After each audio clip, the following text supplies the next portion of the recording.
of a racy skit, but edited a bit to make it PG. Okay, so Auditors and Other Lovers is the name of the skit. Okay? In December 2009, the Auditor General of Ontario, whose name is Jim McCarter, released his annual general report. So his office sent out a news release with the following headline regarding the report. WSIB unfunded liability could threaten the future of benefits.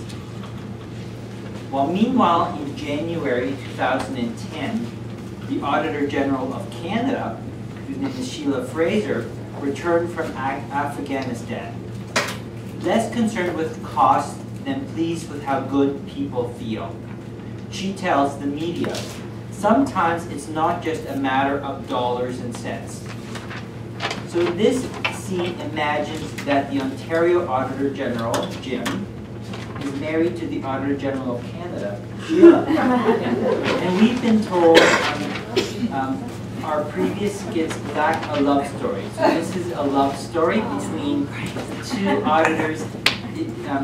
Two auditors is one of the steamiest scenes of the human imagination. I've edited it, so the scene is in the bedroom. Whoa. Turn off that camera. Enough, obviously. So, the Auditor General of Ontario, Jim, is dressed in a cape and tights. His cape is covered with tiny male and female auditors. And I think we have them up here on the wall there, all those little auditors.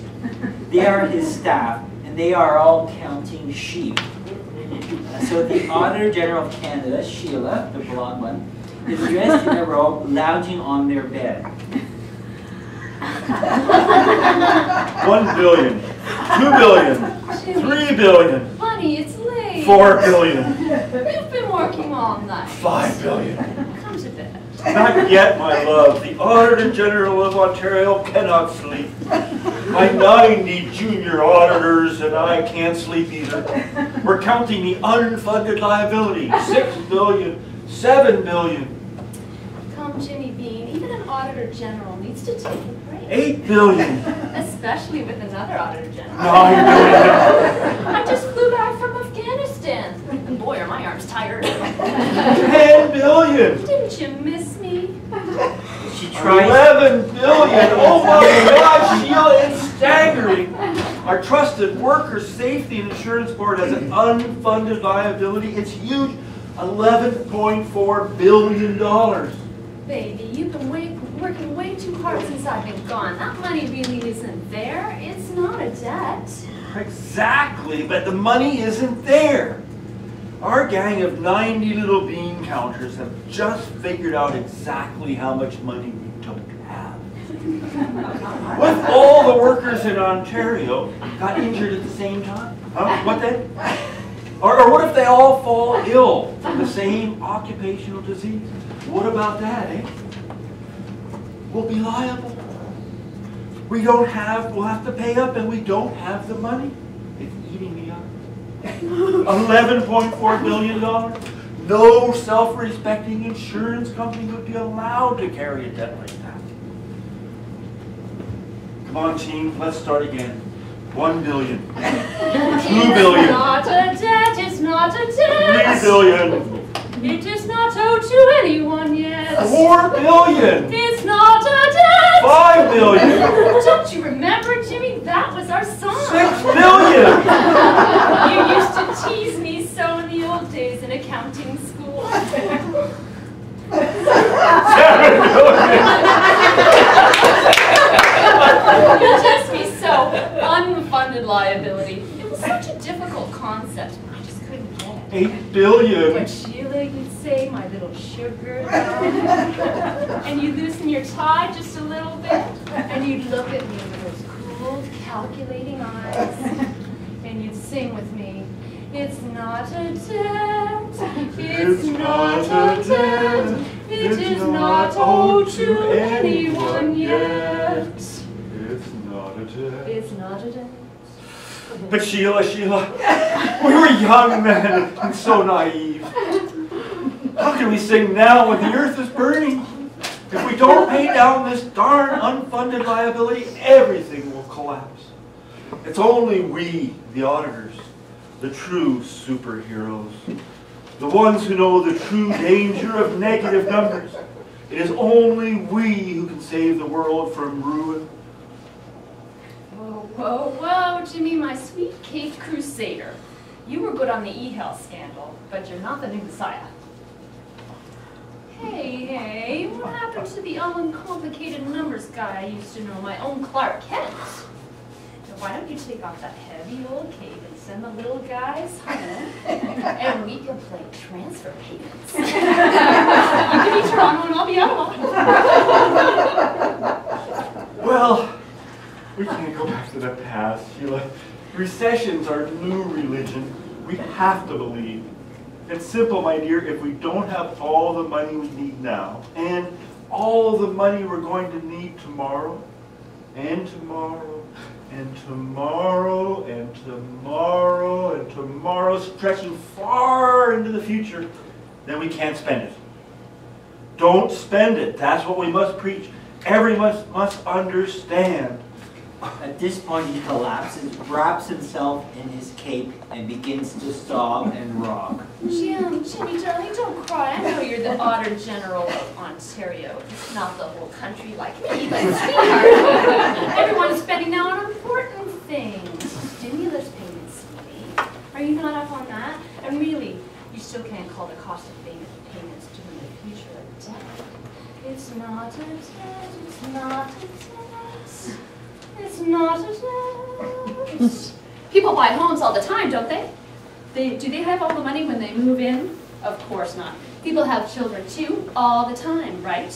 And kids cost a fortune in future liability. There's food, cell phones, post-secondary education, and shoes. It's endless and mostly unfunded. Can parents afford all these costs for their future when they have the little darlings? For heaven's sake, no. Or everyone would get fixed. You know, it's not a bad idea. You think too much. Too much thinking can ruin you. Let me give you a little massage. Gotta fix it. Gotta fix it. Gotta. There, now isn't that better? Come to bed and I'll tell you all about my trip. Oh, wait a minute. Didn't you just fly to Afghanistan to penny pinch? I mean, weren't you there looking at the future liabilities of our Afghan mission? I mean, now you're lecturing me, it's not a debt, it's not a debt. The mission must be costing a fortune. Let's count it. Come on, come on. 1 billion, 2 billion. Jimmy, I did. I counted really well. 3 billion. But I had to backtrack. 4 billion. Public opinion. 5 billion. People started thinking I was jeopardizing our 6 soldiers. billion. Our brave little boys and girls putting their lives on the line. 7 billion. I had to recognize that sometimes it's not just a question of dollars and cents. What? I know. But if I didn't say this publicly, our office would suffer in the eyes of the Canadians. I learned a valuable lesson. You have to see the purpose of a program before you look at the cost. You have to look at the purpose of that compensation board. The workplace safety and insurance board, darling. Really? So it's supposed to help the injured worker or to protect the employer? Well, Employers are protected from lawsuits, for God's sake. I didn't even know that, but you told me. I did? Think how much the employers gain by this protection. Did your gang of 90 auditors estimate this number by any chance? Well, you know, maybe we have done enough for tonight. I want to gaze into your cool, logical eyes. Wait. Come to bed. Workers have more deaths and wounds than soldiers. You told me that, remember? A worker dies every day of the year and countless others get hurt on the job. So their protection and compensation is equally not just a matter of dollars and cents. It's a war out there. Well, he tries to kiss her. What matters, my dearest love, is how the program works for the injured workers. But darling, what can I do? If people aren't scared of the unfunded liability, I'll no longer be a superhero. Just an ordinary auditor and one of the gang of 90. You'll be a man, Jim. That's the most important thing. and they kiss. And by the way, your report has a chart on the use of narcotics by injured workers. Does the board provide a chart by any chance on unemployment or the poverty of injured workers? Oh, let's go to bed. I need to relax.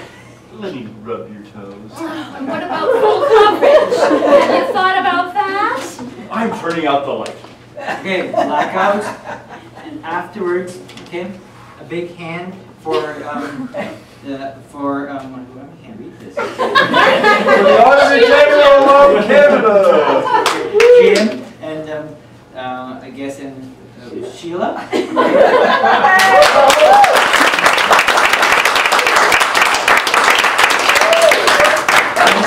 The script was written by Orlando Bonestell and Kate Lushington. So for them.